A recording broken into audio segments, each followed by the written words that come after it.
अच्छा,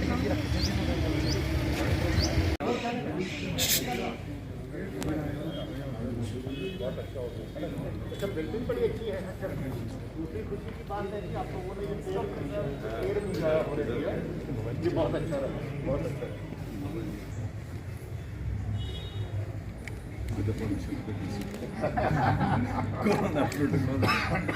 yes sir.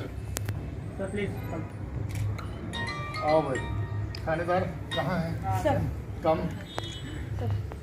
आप आओ जूही, आप आ जाओ, आप ऑफ करो। नहीं सर, हम लोग नहीं, आप ही लोगों से करवाना, आप ही लोगों से करवाना। आइए आइए आइए, करिए आप आइए, आप आइए, तीनों आइए। एक मिनट सर आइए, सामने खड़ा होना। ना ना कोई बात नहीं। आप करा दो।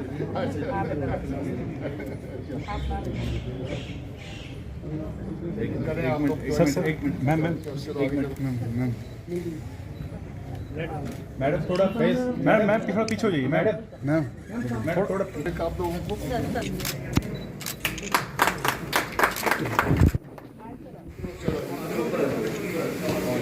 आओ भाई, कौन ब्रीफ कर रहा है बताइए। एक आदमी आगे आओ जो ब्रीफ कर रहा है, आप आओ। शुरू हो चुकी है गवर्नमेंट ऑफ इंडिया की पॉलिसीज के तहत, जहां पर फीमेल रिलेटेड, वुमन रिलेटेड जितना, चाइल्ड रिलेटेड जितना क्राइम है उसको डील करने के लिए अलग से व्यवस्था हो, जहां पर महिलाएं जो पीड़ित हैं किसी भी क्राइम से, किसी भी वजह से, वो बिना किसी डर के, बिना किसी खौफ के महिला थाने पे, महिला सेल जो है उस पर पहुंच सकें। हम लोग अभी तक रेंज लेवल पे वुमन पुलिस स्टेशन की व्यवस्था जगह जगह पर कर चुके हैं। उधमपुर उसी कड़ी में आज जो इनॉग्रेशन हुई उसका एक हिस्सा है। इससे पहले हम रजौरी में वुमन पुलिस स्टेशन बना चुके हैं। जम्मू में बड़े लंबे अरसे से पहले से चल रहा था, श्रीनगर में पहले से चल रहा था, कठुआ में कोई 1.5 साल पहले हम लोगों ने इनॉग्रेट किया था वुमन पुलिस स्टेशन। बारामूला में अभी कर चुके हैं। इस वक्त साउथ कश्मीर में अनंतनाग की रेंज में महिला थाना लगभग तैयार है, थोड़े दिनों में उस थाने की भी इनॉग्रेशन की जाएगी। और पुलवामा के रीजन में भी हम लोग एक नई व्यवस्था महिला पुलिस स्टेशन की कर रहे हैं। बुनियादी मकसद इसका ये है कि बहुत सा क्राइम ऐसा है जो अनरिपोर्टेड चला जाता है, क्योंकि महिलाएं सुरक्षित महसूस नहीं करती, इतना कॉन्फिडेंट महसूस नहीं करती कि वो जाकर के अपना दुख दर्द, अपनी तकलीफ जो उनके साथ ज्यादती होती है उसको थाने पे जाके बयान कर सकें। महिला थाने का एक एडवांटेज है कि महिला पुलिस अफसर और महिला स्टाफ काफी तादाद में रहता है और उनकी बेसिक हैंडलिंग, बेसिक रिपोर्टिंग, जितना भी काम है वो महिलाओं के जरिए, महिला पुलिस अफसरों के जरिए से होता है। और वहां पर एक कॉन्फिडेंस का लेवल, एक फ्रीडम का लेवल, एक बात रखने का लेवल ज्यादा कंफर्टेबल रहता है। तो मैं ये समझता हूं कि ये एक और कदम है इस दिशा में कि हम अपनी जो वुमन हैं, जो किसी भी क्राइम से पीड़ित हैं, किसी भी तरह की दुख तकलीफ उनकी है, जो थाने तक शिकायत लेके जाना चाहती हैं, उसके लिए ये सुविधा क्रिएट हुई है। और आने वाले टाइम में इस सुविधा को और सुदृढ़ किया जाएगा और कोशिश रहेगी कि हम लोग हर तरह का महिलाओं को जो बराबरी की बात होती है वो बराबरी हर खित्ते में हो, और किसी तरह की अगर कुछ ज्यादती होती है तो उस ज्यादती को एड्रेस करने के लिए इस तरह की व्यवस्था उनके पास सर बदनीति और जो इस तरह की बददियानतदारी की साजिशें जो हैं, इसका लंबा इतिहास है हमारे पड़ोसी की तरफ से।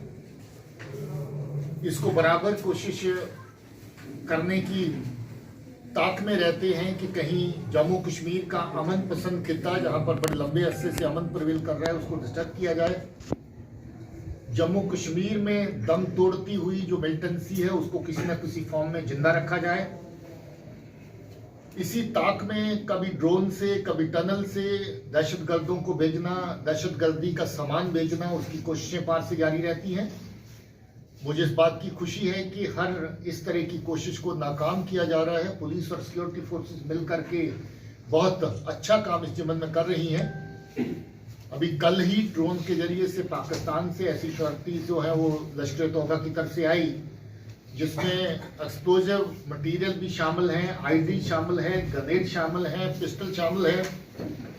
और पहली बार इस तरह का कोई केमिकल भेजा गया जो लिक्विड की फॉर्म में है, जिसको हम लोग एनालाइज कर रहे हैं, एनालिसिस कर रहे हैं, वो किस मकसद के लिए है, किस तरीके से वो नुकसान पहुंचा सकता है।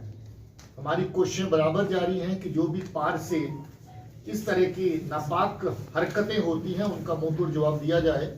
और मुझे खुशी है कि अभी तक बहुत कामयाबी से पुलिस और सिक्योरिटी फोर्सेस ऐसी सब साजिशों का सामना कर रहे हैं, उनको नाकाम कर रहे हैं।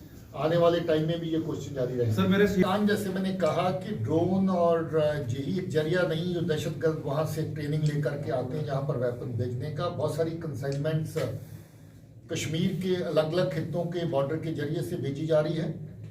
नया चलन जो पिछले 2 साल से देखने को मिल रहा है, नारकोटिक्स को मिक्स करके वेपन के साथ भेजा जा रहा है और उन्हीं नारकोटिक्स की सेल से जो पैसा आता है उसको मिलिटेंसी को फंड करने के लिए इस्तेमाल किया जा रहा है। जैसा मैंने कहा कि साजिशें बहुत हैं, कोशिशें बहुत हैं, मगर हमारी तरफ से भी कोशिश, काउंटर मेजर्स अपनी जगह पे इन प्लेस हैं और अभी तक बहुत सारा ऐसा सामान पकड़ा है। पिछले साल का अगर मैं जिक्र करूं तो दहशतगर्द जो मारे गए उनकी तादाद 182 थी, मगर जो वेपन हमने पकड़े उनकी तादाद 300 से ज़्यादा थी। इसका मतलब जो वेपन ज़्यादा भेजा जा रहा है कि और ज़्यादा तादाद में मिलिटेंट को तैयार किया जाए, मिलिटेंट बनाया जाए, हम उनकी वो कोशिश कामयाब नहीं होने दे रहे हैं। इस तरह के हथियार, वेपन, आईडीज दहशतगर्द के हाथ में पहुंचने से पहले ही पुलिस और सिक्योरिटी फोर्सेस इंटरसेप्ट कर रही हैं, जो कि बहुत अच्छी बात है, क्योंकि अगर ये हथियार, ये गोला बारूद उनके पास पहुंचता है तो समाज में और ज़्यादा वायलेंस का लेवल बढ़ता है, और ज़्यादा दहशत जो है उसका माहौल बनता है। बहुत सारी इस तरह की जो पकड़ दकड़ है बहुत पहले हो जाती है मिलिटेंट के पास पहुंचने से, और क्योंकि बहुत ज़्यादा सामान पकड़ा जाता है इसलिए कोशिश पाकिस्तान की तरफ से रहती है कि जो वेपन की शॉर्टेज है, जो ग्रेनेड की और आईडीज़ की शॉर्टेज है, उसको ड्रोन के जरिए से बाकी जगहों से पूरा किया जाए। मगर जैसा मैंने कहा कि हमारे इंट नेटवर्क, इंटरप्रेटर्स और हमारी जो फिजिकल सिक्योरिटी